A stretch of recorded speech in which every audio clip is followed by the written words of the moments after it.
College Football 25 Road to Glory. How did a 5'5 running back who had gang ties in high school end up making it out of the hood? This is the story of Xavier Martinez, one of the shiftiest and fastest running backs to ever touch the field in high school. There have been very few players in NFL history under 5'9 to have a real impact in the NFL, and even fewer at the running back position. The shortest player in NFL history being Jack Shapiro at 5'1, who played in just one game nearly 100 years ago. Probably the best short running back of all time was Barry Sanders at 5'8, and most recently, Deuce Vaughn at 5'6 was drafted out of Kansas State to the Dallas Cowboys. Can Xavier Martinez make it to the NFL at his size and speed going through a small college like Troy University? Watch and find out. Troy's first game came against an average Nevada team, and it became apparent immediately that even as a true freshman, Xavier was insanely difficult to tackle. Not only was he small and elusive, but he was consistently the fastest player on the field. If good blocks were given, it set up for a big run play, and Xavier had a chance to break for a TD on any given play, making him a threat to any defense. With 3 minutes left in the game, Xavier didn't see the field for the rest of the game, and Troy got the dub 34-17.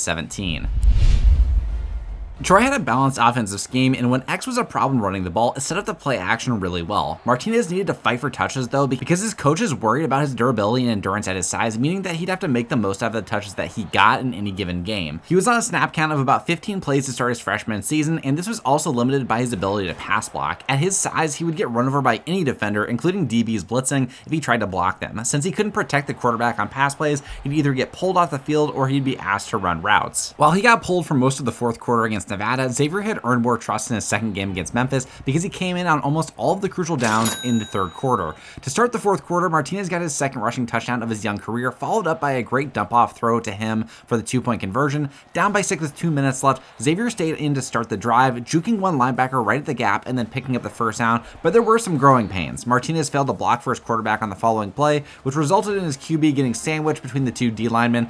Unsurprisingly, he got pulled off after this, but his teammates came away with the game-winning score, so Troy moved up to 2-0. Troy's third game would be their toughest test so far against the Iowa Hawkeyes, always known for their elite defense in the Big Ten. The first half was tough for Xavier, who kept getting tackled at the line of scrimmage and had just 5 carries for 11 yards. Thanks to some adjustments though in the second half by his head coach, Gerard Parker, Xavier got one huge breakaway run in the third, breaking a DB's ankles into his teammate before getting pushed out around the 25-yard line. The offense suffered a setback on second down with a sack before a short third down pass to Xavier for better positioning for the field goal. Xavier had one more dynamic play on a screen pass that definitely put college football on notice. He showcased some crazy vision, spinning back behind his blockers for a nice first down pickup, but Troy would lose in a heartbreaker 19-20. In week 4, X and the Trojans played a Division II school. Following the close loss in week 3 to Iowa, this game could give Troy the opportunity to start the season 3-1. This was a game where Xavier actually got a lot of touches as a small true freshman back. Even though he was the listed starter in the offense, he was still on a limited snap count, making him more situational. He was the idea of a glass cannon. He was explosive at the cost of physicality and potential injury risks,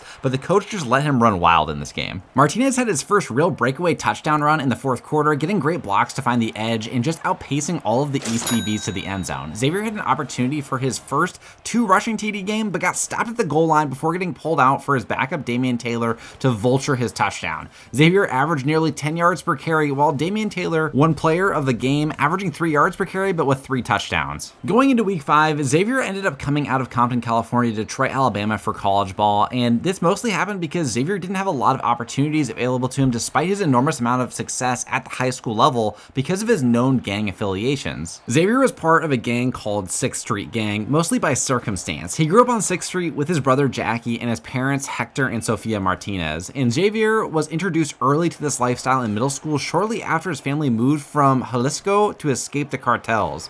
It was a sick joke that Xavier and his family made it to America only for their eldest son to be recruited to a local gang in Compton. Xavier's only opportunity was to make it to the NFL and put all of this behind him. He wanted to move his family out of the hood and escape all of this once and for all, and scouts would come to his high school games, but none of them spoke with Xavier himself. They would come to watch his teammates and opponents, but Martinez was off limits for recruitment because of these known ties. Xavier was beginning to lose hope until one scout, Ted Parker from Troy, reached out to speak with Xavier, and this led to Xavier eventually meeting with the head coach Gerard, and Gerard told Xavier, "We want to have you join our program, but we need your word that you will cut any affiliation with known criminals or gang members." Xavier abided by this request, and Troy finally offered him a full scholarship in return. Xavier and Troy needed to bounce back after a disappointing loss to Texas State that derailed their opportunity opportunity to get into the top 25 this early in the season. He had a nasty run to start the game, but took a hit from 3 defenders that knocked him out until his eventual return in the fourth quarter. Even in his return, he wasn't at 100% when he came back. He was limited, but still had some valuable touches for the Trojans offense to get them over the hump to eventually beat South Alabama to get to a 5-2 record. The Trojans ran the clock out, and Troy's quarterback, Goose Crowder, had a really efficient game with 4 TDs despite a low completion percentage. 6th Street began messaging Xavier more and more as the weeks went on. JJ, the head of 6th Street, began calling Xavier daily before other high-ranking members like Vincent started blowing up Xavier's DMs on IG demanding that he respond to their messages. Eventually, Xavier got a call from his parents saying that their home had been vandalized when they came home, and all of their furniture was ripped apart and their windows were broken. There was a note left over simply saying, "Xavier must answer." X knew who had done all of the damage to his family's home, but he didn't dare call the cops. Xavier knew that 6th Street had a few local cops who were paid to look the other way around their neighborhood, and calling 911 would only make things worse, and Xavier had to convince his family of this. Martinez wanted to be done with 6th Street, but he knew that if he didn't answer that the harassment would continue and he'd be putting his family in danger. Jackie, X's younger brother, convinced Xavier not to respond though. Any response from Xavier would guarantee that the gang would know that he could never escape from them. What Xavier didn't know was that 6th Street had been betting on Troy's games all season. They were actually betting on Xavier to do well, but when he got injured in week 7 against South Alabama and didn't hit his total yards and touchdowns, people got pissed. This was something that was totally out of his control, but it's why 6th Street was putting more pressure on him to respond. They wanted guaranteed money on their bets, and they wanted insider information from Xavier. Now, Xavier still has some old high school friends in the area. Perry, a teammate from high school, promised to look out for Jackie and X's parents while he was in Troy. Not only was this stress affecting Xavier negatively on the field, but it was also affecting his GPA in the classroom. After Troy lost another game, this time to Coastal Carolina, Xavier was put on academic probation, preventing him from playing in Troy's game the following week. Troy ended up losing again and fell to a 5-5 record. Xavier worked closely with his academic advisor to make up time in the classroom and be ready for Troy's Week 11 game against Louisiana, and Troy's offense really struggled against Louisiana early. The blocking wasn't there in the running game, and the passing game and their quarterback Crowder were totally out of sync. Xavier did what he could in this game, but to begin the fourth quarter, Troy had just 28 passing yards and was down 14-0. After a late score with Xavier already off the field, the Trojans ended up losing 14-8. Here's where things get problematic though. Xavier wanted to go home for the holidays and check on his family and reunite with them, but Coach Gerard wouldn't allow it. He demanded Xavier stay in Alabama to avoid the temptation of interacting with anyone from his past. Xavier listened this year, but he was banking on his performance this year being enough to convince a different team to pick him up in the transfer portal. Martinez and the Trojans had one regular season game left, and almost nobody had them winning against Southern Miss after a fall from a 5-2 record to losing 4 straight.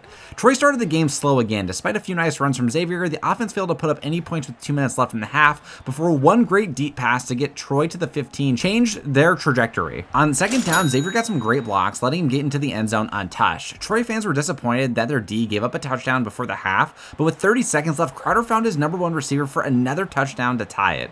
There were some issues with sloppy plays in the third quarter. Crowder ended up fumbling a pitch to Xavier that almost gave Southern Miss the ball at Troy's 10-yard line before X picked it up for a loss. Despite a few screw-ups with execution, Troy got the ball down the field before a read option on third down that Goose Crowder messed up. If you would have handed it off to Xavier, it would have been for a touchdown, but Troy still won and the field goal was enough to get it done. Troy got the chance to play in the Hawaii Bowl against UNLV, kind of an interesting coincidence to play against Nevada to start the season and then to finish the season against UNLV. Troy failed to score more than 2 field goals in this game and UNLV ended up winning 10-6, and it was time for Xavier to move on, he thought. Will Xavier get to join one of the elite programs in the nation after a successful individual freshman year? Will his clean record his freshman year be enough to convince teams that he's changed?